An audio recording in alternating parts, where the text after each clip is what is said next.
वेदांतला थोडे कमीच मार्क आहेत.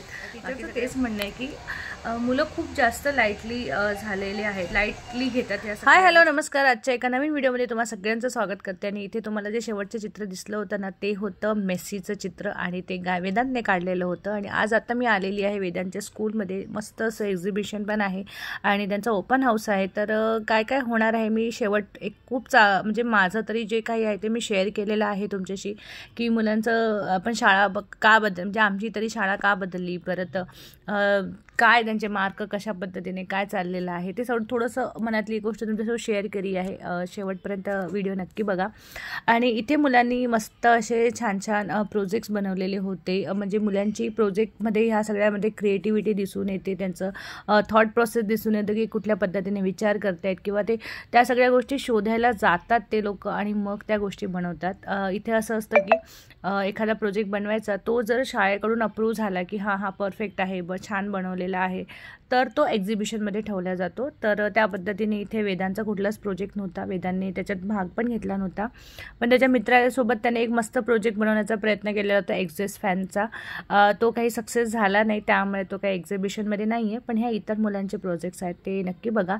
आणि खूप मस्त मस्त बनवलेले होते. आणि जास्तीत जास्त म्हणजे जवळजवळ 6 ते 7 चंद्रयान होतं, कारण की यावर्षीचं बिग अचिव्हमेंट आहे आपलं मागच्या वर्षीचं. तर ते प्रत्येकच मुलाने मांडण्याचा प्रयत्न केला होता आपापल्या पद्धतीने. तर हे बघा, हे किती सुंदर बनवलं होतं, एकदम मस्त ओपन होतं आणि ती गाडी बाहेर वगैरे येते तशा पद्धतीने. त्यानंतर होते हे फॉरेस्ट फायर, जंगलामध्ये आग लागते, तर मग त्या पद्धतीने काय काय प्रॉब्लेम्स होतात किंवा लावा कसा येतो. आणि हा जर लावा म्हणाल ना, ज्वालामुखी, हे लहानपणी म्हणजे आपल्याला बाय हार्ट झालेलं असेल, कारण आपण जास्तीत जास्त हेच बनवलं आहे असं मला वाटतं. तर आणि ही एक छान कॉन्सेप्ट वाटली मला, की तुमच्या आतमध्ये काय काय पार्ट्स आहेत ते बघा म्हणून. तर हे सगळं असं छान मी ओपन करून बघितलेलं होतं आणि एक एक पार्ट असे दिसत होते. तर ही एक मस्त वाटली कल्पना. ही मी ऑलरेडी यूट्यूबवर बघितलेली आहे, पण मुलांनी ते करणं, त्यावर एफर्ट्स घेणं, ह्या सगळ्या गोष्टीही तितक्याच महत्त्वाच्या असतात. फक्त ते आपल्याला एखादी गोष्ट दिसते आणि त्याच्यानंतर आपण काम करणं, तर त्या गोष्टीमुळे अजून काहीतरी नवीन नवीन पद्धती आपल्याला कळत जातात. त्यातलं ज्ञान थोडंसं वाढतं. जसं आपण म्हणतो की वाचन जास्त केल्याने आपली बुद्धी जरा चालायला लागते किंवा आपल्या विचारक्षमता वाढते, त्याच पद्धतीने हे सगळं कॉन्सेप्ट असतो की तुम्ही प्रोजेक्ट्स बनवा, त्याच्यावर काहीतरी लिहा, त्याच्यावर काहीतरी भाष्य करा, असं सगळं. तर हे पण एक छान होतं. काय म्हणतात त्याला, आता मला नाव नाही आठवत. त्या मुलाने एवढं छान एक्सप्लेन केलेलं होतं मला, आणि पण विसरली मी, सॉरी. आणि म्हणजे याच्यात की तुम्हाला मोठं दिसेल असं पान किंवा त्याचे दुसरं एक लेन्स त्याने फिरवली तर त्याच्यातले खूप सारे छोटे छोटे बारकावे दिसतील असं स्टेटिस्कोप नाही, याला एक काहीतरी नाव आहे हे सायन्सचं. तर ठीक आहे, आता नाही आठवत आहे. म्हटलं ना, तर शाळा सुटली, सगळं सुटलं असं झालं ते. आणि त्यानंतर हे जे आहे आपलं रिसायकलिंग, की पॉन्टमधून पाणी कशा पद्धतीने कुठे कुठे जातं आणि मग परत ते कशा हिशोबाने आपण रिसायकल करतो. तर ह्या सगळ्या गोष्टी खूप छान बनवलेल्या होत्या. मुलांनी छान एक्सप्लेन करत होती मुलं, आणि अशी वेट करतात की आपल्याकडे कोणीतरी येईल आणि मग आपण त्यांना एक्सप्लेन करू, असं चांगलं वाटतं. म्हणून मी शक्य असेल तितकं प्रत्येक ठिकाणी जात होते, जिथे गर्दी कमी आहे तिथे जास्त जाण्याचा प्रयत्न केला, की मुलांना थोडंसं एन्करेजमेंट मिळतं ह्या सगळ्या गोष्टीतून. आपण जसे प्रश्न विचारतो त्यांची पण क्युरियोसिटी वाटते की आपल्याला अरे हे सांगायचं आहे, आपल्याला ते सांगायचं आहे, ते सगळं फेसवर दिसतं मुलांच्या. तर छान वाटतं. बघा, कुठलीही मुलं असं त्यांना एनकरेज करणं खूप महत्त्वाचं आहे, जेणेकरून त्यांना अजून छान छान गोष्टी करायला मदत होते. आणि हे सगळे एक्झिबिशन बघायला तर मला खूप आवडतं. काहीतरी मलासुद्धा नवीन कळतं की अच्छा हे असं पण आहे, कारण की आपण ह्या प्रत्येकच गोष्टी करतो असं होत नाही ना. आणि वेदांच्या शाळेमध्ये असं छान असं एक काय म्हणतात त्याला, पक्षी आहे यामध्ये, पिंजऱ्यामध्ये सगळे छोटे छोटे लवबर्ड्स आहे, मस्त 2-3 पोपट होते, ते पण छान वाटतं बघायला पक्षी. आणि ही मुलांची क्राफ्टची क्रिएटिव्हिटी जी एक्झिबिशनमध्ये ठेवली नव्हती, पण असं त्या पद्धतीने मांडून ठेवलेली होती. ते हे लिप्पन आर्ट बघा, म्हटल्याप्रमाणे की खूप फेमस होतं ते. आणि बाकी त्यांची क्राफ्ट, पाणी कसं आपलं प्युरिफाय होतं, या सगळ्या पद्धतीने पाणी प्युरिफाय करून तेही एक छान होतं. त्यानंतर इथे एक बनवलेलं होतं ना त्याने.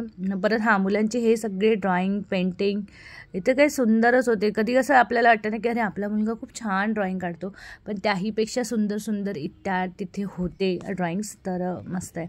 आणि हे सोलर जे आता खरंच आपल्याला गरजेची गोष्ट आहे की येस सोलर पॅनल सगळीकडे असले पाहिजे. त्याच्यामुळे वीज तयार होते, त्यामुळे आपला बिलाचा जो खर्च आहे तो खूप जास्त प्रमाणात वाचू शकतो. तर हे सगळे नवीन नवीन प्लांट्स बघा मुलांच्या डोक्यात येतात आणि ते लोक एक्झिक्यूट करतात ह्या सगळ्या गोष्टी.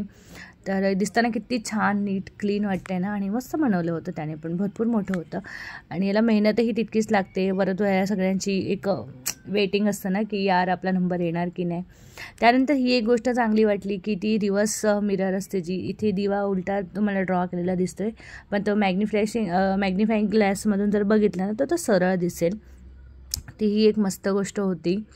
त्यानंतर अगेन तुम्हाला म्हटल्याप्रमाणे आपलं चंद्रयान जे होतं, पण ह्याची सिस्टम ना ती जी मुलगी करत होती ना, त्यानंतर इथे जे प्लांट सेल आणि ॲनिमल सेल ही गोष्ट सायन्समधली खूप महत्त्वाची आहे मुलांसाठी, त्यांना माहीत असलं पाहिजे.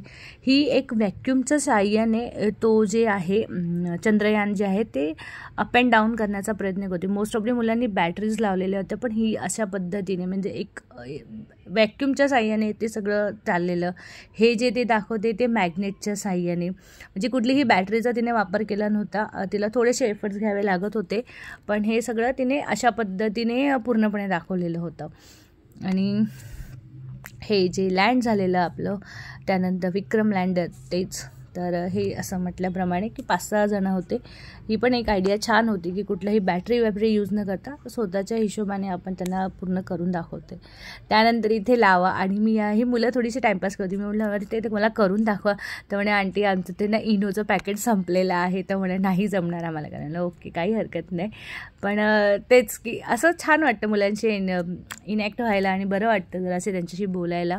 ते बिचारे माझा पण विचार होता की त्यांना ना 2-3 इनोचे पॅकेट आणून देते, कारण की ते मुलं तर बाहेर जाऊ शकत नाही. पण आय थिंक त्यांचे पॅरेंट्सच तिथे होते वाटतं, तर त्यांच्यापैकी एकाने त्यांना परत आणून दिलेलं होतं. त्यानंतर हे होतं ते पवनचक्की. तर इथे बघा तो आता त्याला हवा कशी देणार, त्यामुळे त्याने ब्लो ड्रायरने तो त्याला हवा देत होता, ते हलत होता आणि तिथे जो कॉर्नरमध्ये दिसतो ना तो लाईट तिथे पेटत होता. ती ही पण एक गोष्ट आपण आपल्या पूर्ण वापरामध्ये आहेच, पवनचक्क्या आहेत आपल्याकडे. आणि मी तुम्हाला म्हटल्याप्रमाणे बघा त्यांच्याकडे इनोचं पॅकेट आलेलं होतं आणि आता ही मुलं एक्सायटेड होती की चला हे लावा दाखवायचं आहे. पण ते थोडंसं कमी जास्त प्रोसेसमध्ये होतच असतं, तर काही हरकत नाही. पाणी खूप जास्त भरलेलं होतं त्यांनी, त्यामुळे तो लावा असा प्रॉपर वर आला नाही. आम्ही पण त्यांना सांगितलं की त्यातलं पाणी थोडंसं कमी कर, खूप जास्त पाणी भरलेलं आहे त्यामुळे ते ॲक्टिवेट होत नाही आहे बऱ्यापैकी, अशा पद्धतीने. तर हे एक होतं.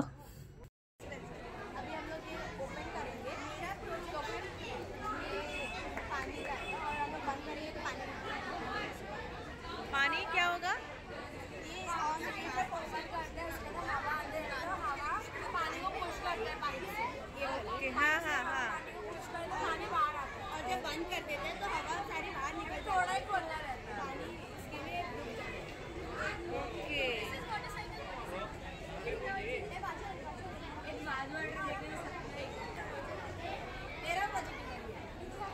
क्या है? अच्छा मोटरसाइकिल।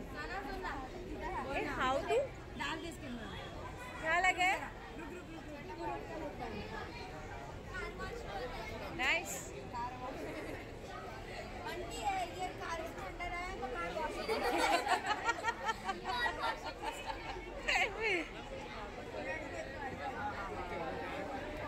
नाइस जाएगा।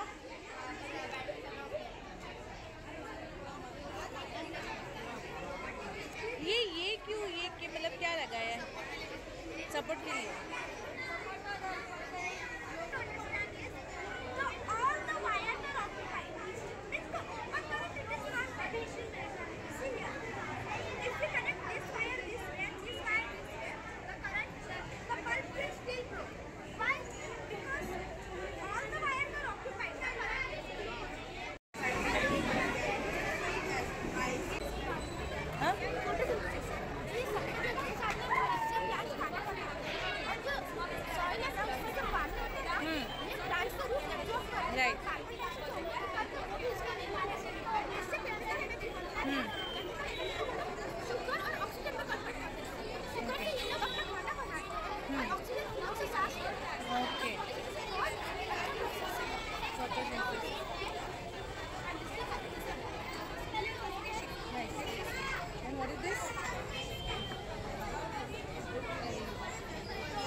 हाय हॅलो नमस्कार, मी कविता मराठी मॉममध्ये तुम्हाला सगळ्यांचं स्वागत करते. कशा आहात तुम्ही सगळे? आय होप तुम्ही सगळे खूप मस्त मजेत असाल.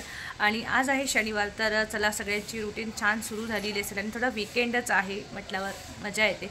पण आमचा वीकेंड असा काही गेला नाही. सकाळी आज लवकर जावं लागलं होतं शाळेमध्ये. तुम्ही बघितलं असेल एक्झिबिशन, मुलांनी काय छान छान क्रिएटिव्हिटी करत असतात मुलं. आणि असे सगळे जेव्हा प्रोजेक्ट्स किंवा असं काही बघतो ना, तेव्हा मला ते सायन्स एक्झिबिशन आठवतं. आम्ही या शाळेतून दुसऱ्या शाळेत गेलो होतो, काहीतरी करायचं. ह्यामध्ये ह्या सगळ्या गोष्टी असतात, मजा मस्ती खूप जास्त असते, मित्रमैत्रिणी आपले, आणि काहीतरीच वेगळंच असतं ते झोन. आणि त्या मुलांना बघून ते सगळं आठवतं आणि खूप डोकं लावून आपण हे सगळं करत असतो. परत कोणी आपल्याकडे आलं तर आपल्याला एक्सप्लेन करायचं असतं, क्युरियोसिटी असते मुलांना.